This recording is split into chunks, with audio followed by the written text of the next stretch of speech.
and good day. Let us talk about August 27th, August 28th, the partial lunar eclipse in Pisces, the night between 9 and 1. What dissolves in the dark does not have to follow us into the light.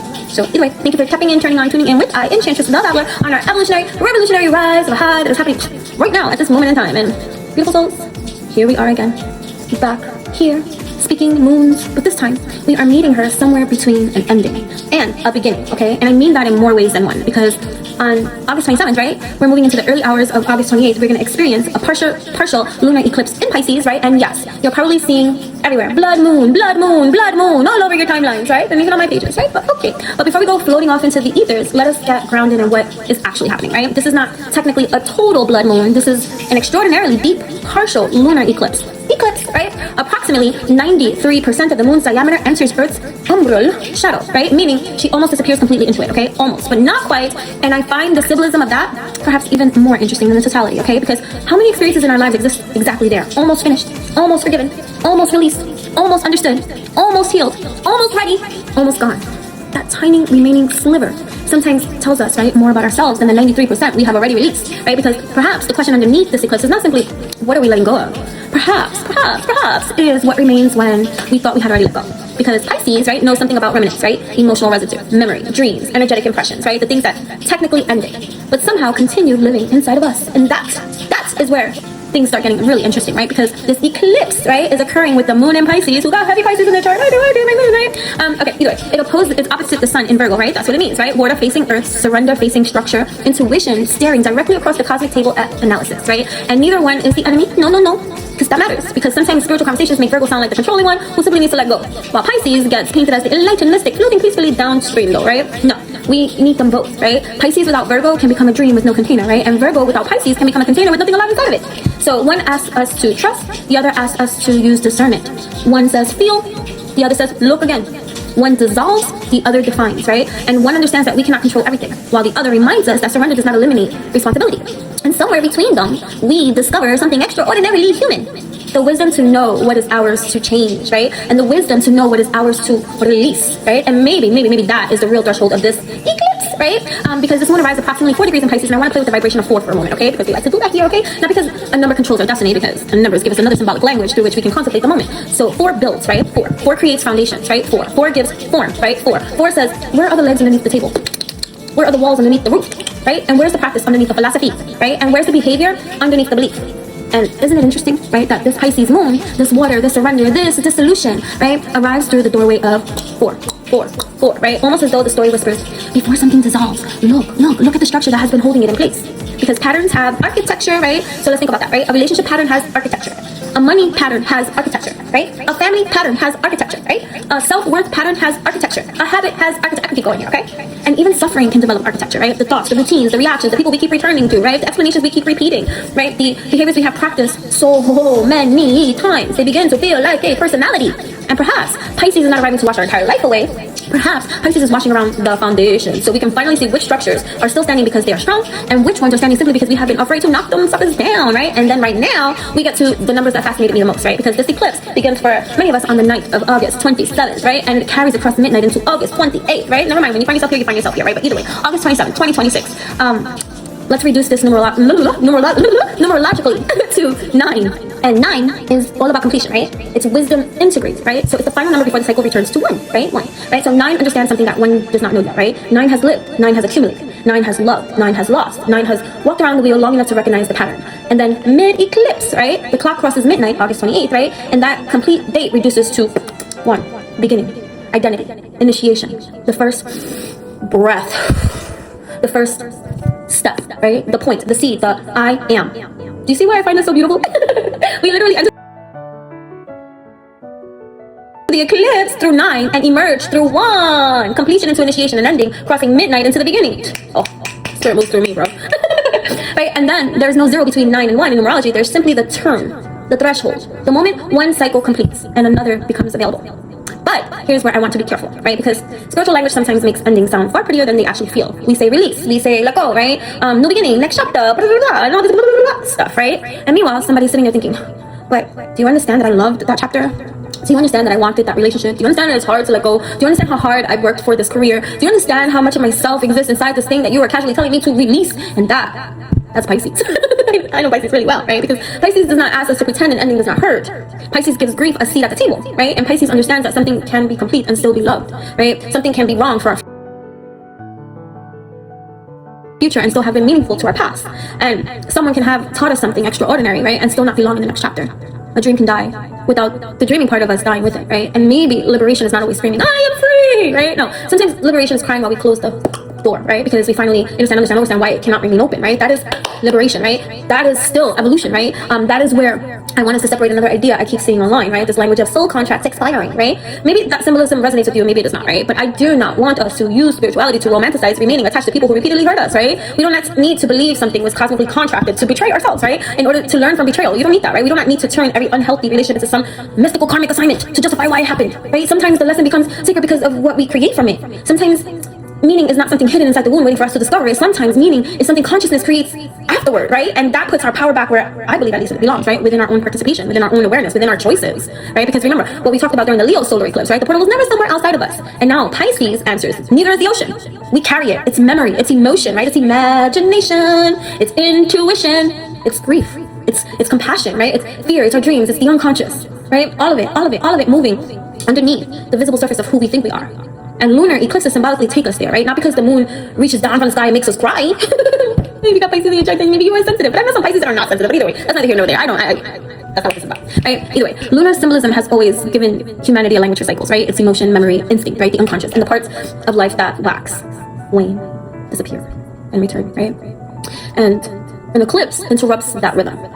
Earth moves between the sun and the moon, and our own shadow falls across the lunar surface, right? So think about that symbolically for a moment, right? Our own planet casts the damn shadow, right? Not some mysterious darkness arriving from elsewhere. Earth, home, us, right? And so I cannot think of a more beautiful metaphor for shadow work than that, right? Sometimes what temporarily obscures our light is our own shadow.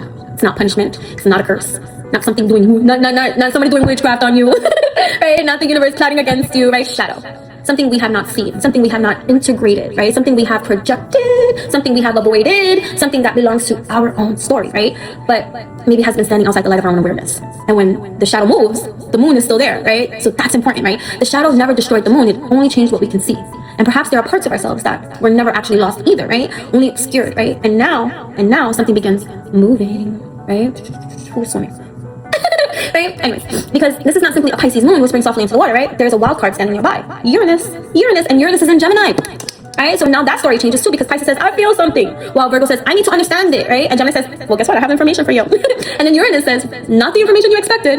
And then there goes the tension, right? So around this eclipse, the sun, the moon, and Mercury become entangled, right? In a tense configuration with Uranus and Gemini, while Mercury has just entered Virgo and reaches its conjunction with the sun around August 27th, right? So astrologically, Mercury in Virgo is operating on a terrain, right? Associated with precision, language, sorting, and discernment, right? And Uranus brings disruption and sudden departures from established patterns. And this is where astrology becomes storytelling like to me, right? Because imagine these archetypes sitting around the same table. Pisces walks into the room carrying a feeling it cannot quite explain, while Virgo immediately pulls out the paperwork. Okay, what happened? When did it happen? What are the facts, right? And then Mercury starts taking the notes, and Uranus kicks the door open and says, actually, there's something none of you knew. And then suddenly, the feelings make sense. Or perhaps the facts change, right? And the message arrives, right? The conversation happens, right? The answers come, the plan changes, right? And the truth becomes visible.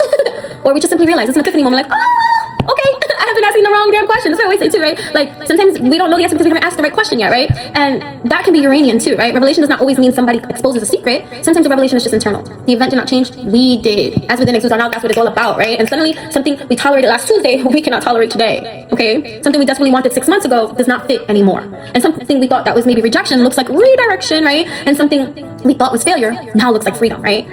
Or, something that we thought was love, right? Either way, it looks very different once we stop confusing familiarity, right, with compatibility. And this is why I do not want us panicking over language, like, expect the unexpected, think the worst, like our minds can, make us, like, be a plague to ourselves, right? And freaking sabotage, right? Let's not be saboteurs, right? Because unpredictable does not automatically mean terrible. Unexpected information can liberate us. Unexpected conversations can clarify, right? Unexpected endings can redirect, and unexpected opportunities can appear. And unexpected courage can come from us, right? You might be the surprise. Have you considered that? Right? I get emotional. Maybe everybody expects from you the old reaction, and you this time respond differently, right? 10 toes down different, right? Maybe everybody expects you to say yes, and you finally say no, right? Or maybe everybody expects you to return, and this time you do not, right? Either way, everybody might even expect you to remain silent, and this time you're like, give me the mic, right? So anyway, everybody might want you to keep explaining yourself, and for the first time you realize, I don't freaking need to. Sometimes we're the plot twist. And that is where I want to leave this first movement, right? Because before we talk about fire, earth, air, water, and ether, like which I like to do, and I haven't done for the last 2 videos, so this time we're going to do it for this video, right? But before we start talking about all the 5 elemental atmospheres that move through this eclipse, there's another story underneath this moon. A story that began not in 2026, not in 2024, not even in this century, because this eclipse belongs to a family, a celestial lineage called Saros 138, S-A-R-O-S 138.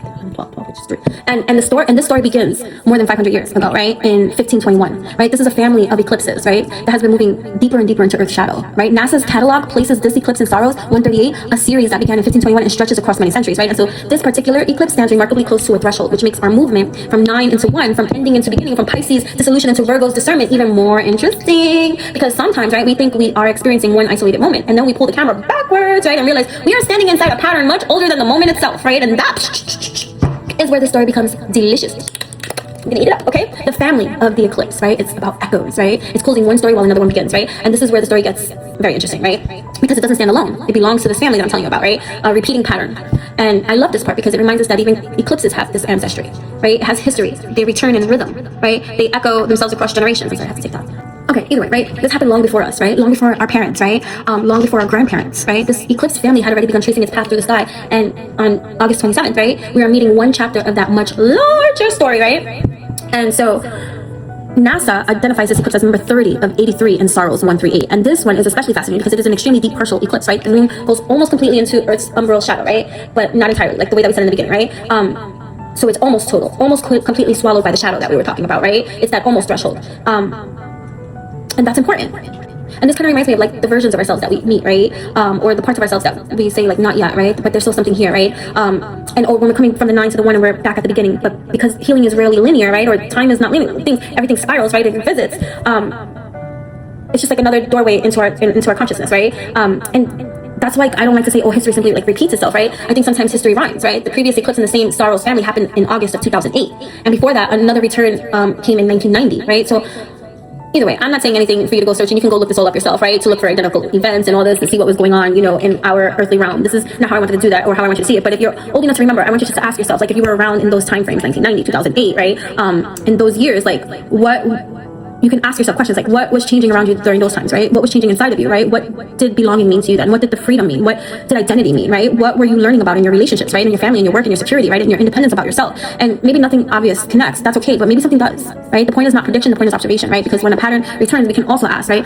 Am I meeting this theme from the same consciousness I had before? Or have I evolved enough, right, to choose differently this time? That is where a repeating cycle becomes useful. Not because the sky sentences us to repeat a lesson, but because life often gives us another opportunity to respond from a wiser version of ourselves, right? And now we have this another layer overlapping the Saros story, S-A-R-O-S, right? Because this eclipse is also sitting inside the closing stretch of the Virgo Pisces eclipse, right? Cycle where we have been moving through since 2024. And I think this is why some of this energy can also feel, you can be a little bit tired, not necessarily as dramatic as you can typically be, right? Just deeply tired, right? I'm not talking about it like being dramatically tired, like I'm saying, I'm just saying just tired, right? And that kind of tired where you can realize you're not exhausted because you need one good night's sleep. You're just exhausted because you've been carrying something, right? Managing something, fixing something, controlling something, right? Or over functioning around something, right? For far too fucking long, right? And this Virgo and Pisces have been negotiating with each other in regards to the structure and surrender, the planning and the trusting and the productivity that has to go with it, right? But also the rest, right?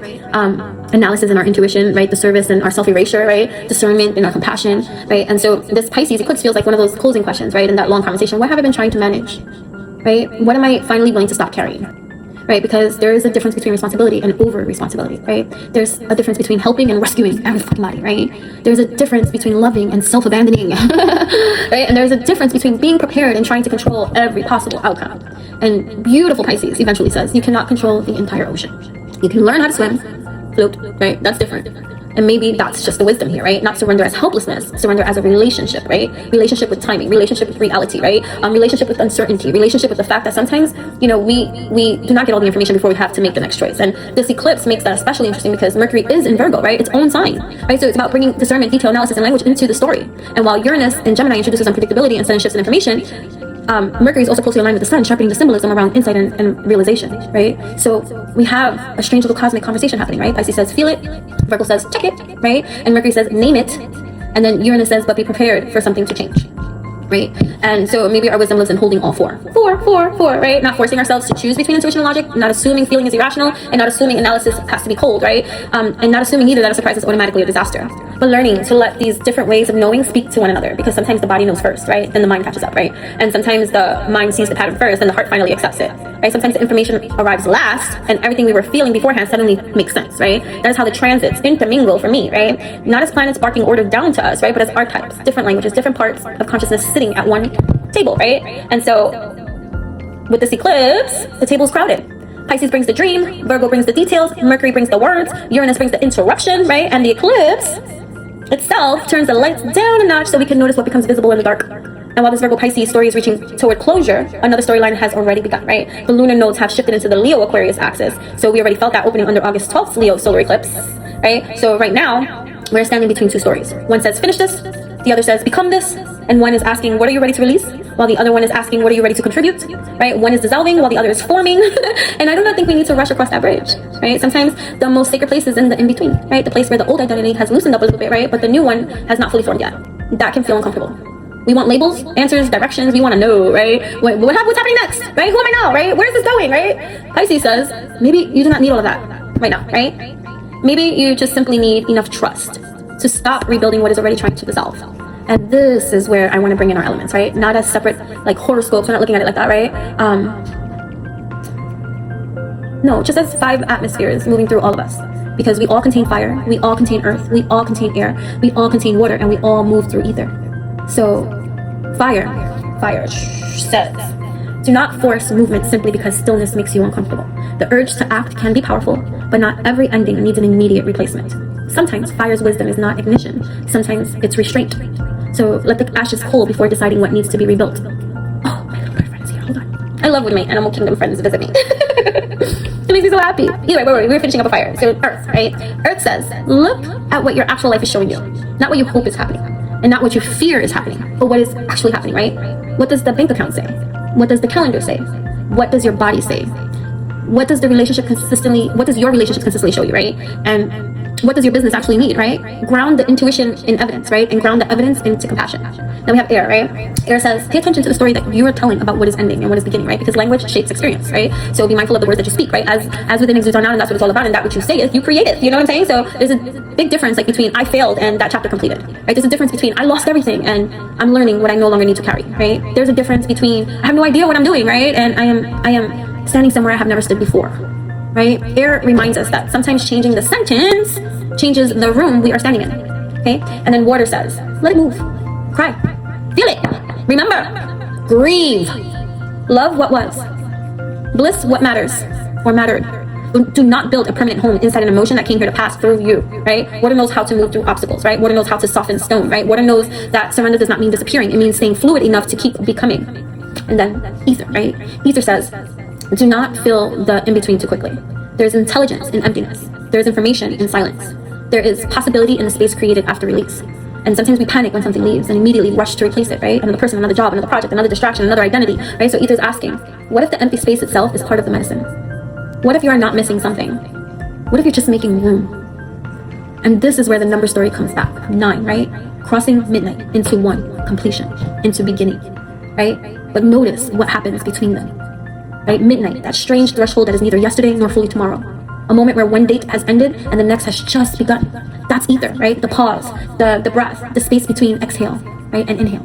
The blank page before the first word. The doorway before the first step, right? And maybe that is exactly where some of us are standing. Not lost, not late, not behind. Simply between chapters.